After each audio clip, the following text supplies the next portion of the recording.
My brother called me controlling. My mom called me petty. My aunt, who I have not spoken to in 6 years, somehow found out and texted me to say I should be ashamed of myself. All because I removed one person from a group chat. One person. And honestly, I'd do it again. Okay, so the group chat. It's called Family Stuff, very creative, I know, and it's been going since our dad passed 3 years ago. There are 9 of us in there me, my brothers Derek and Caleb, our mom, a couple of cousins, and a few aunts. It started as a way to coordinate around the funeral, and then it just stayed, became the thing. Birthday reminders, holiday plans, photos of my niece's first steps. That kind of chat. Now, Caleb is 2 years younger than me, and I love him. I want to say that clearly because everything that comes after is going to make it sound like I don't.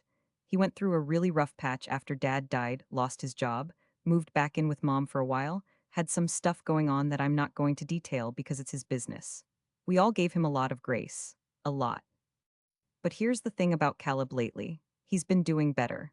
He got back on his feet, got a new apartment, started a new job, and somewhere in that process, he also became someone who has very loud opinions about everything and is absolutely not shy about sharing them. In the group chat. Constantly. It started small. My cousin posted a photo of her new apartment, really cute place. She was proud of it, and Caleb replied with, "Hope you got a good deal, that neighborhood's going downhill." She laughed it off. We all did. Then my aunt mentioned she was thinking about selling her house, and Caleb sent 4 paragraphs, about why the market was bad and she was making a mistake, and could she really afford to downsize, and had she actually run the numbers? She didn't ask Caleb, she was just sharing. But the thing that really tipped it, the thing I keep coming back to, was mom's birthday dinner.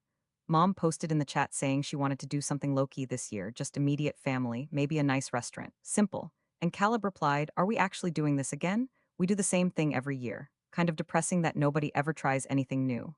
On mom's birthday thread, while she was probably reading it in real time.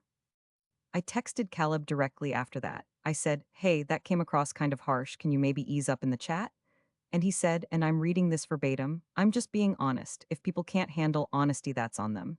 This family is too sensitive." I sat with that for a while, and then I removed him from the group. I didn't announce it. I didn't send a dramatic message. I just quietly took him out and figured we could deal with it privately. Which, in hindsight, was maybe not my most well-reasoned move. He noticed within the hour. My phone blew up first from Caleb. "Did you remove me from the chat? Are you serious right now?" And then from Derek, who said, "What did you do? Why is Caleb calling me losing his mind?" And then from Mom, which is the message that actually made me feel sick. "Sweetheart, I understand you're frustrated, but this wasn't yours to decide. Please add him back." I called my mom and tried to explain. I said the chat had become uncomfortable, that people were holding back from posting because they didn't want to get a reaction from Caleb, that I'd already tried talking to him directly and it hadn't worked. And she listened. She really did. And then she said, very quietly, "I know he can be a lot. But that chat is the closest thing we have to all being in the same room since your father died. You took him out of the room, honey. Think about what that means to him." I didn't have an answer for that.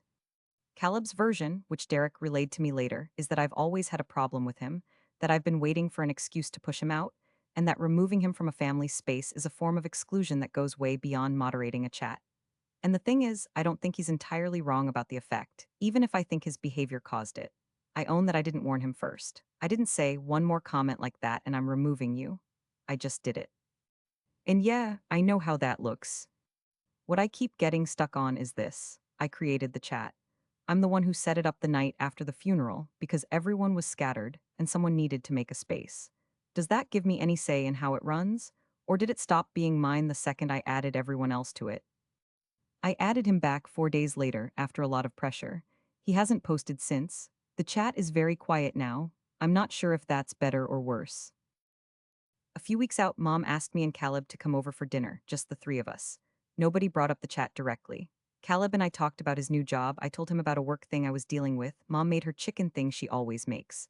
Normal, almost. Except at one point, Caleb said, "I know I can be harsh sometimes," and I said, "I know I jumped the gun," and we both kind of nodded and moved on. No real resolution. Just 2 people acknowledging 2 true things and letting them sit there. So here's where I land, and I genuinely don't know the answer. Was the group chat mine to manage? Or the moment I made it a family space, did I lose the right to make unilateral calls about who belongs in it? And does it matter that I was right about the behavior if I was wrong about the method? So, am I the problem here? Honestly, though, what would you have done? Comment below.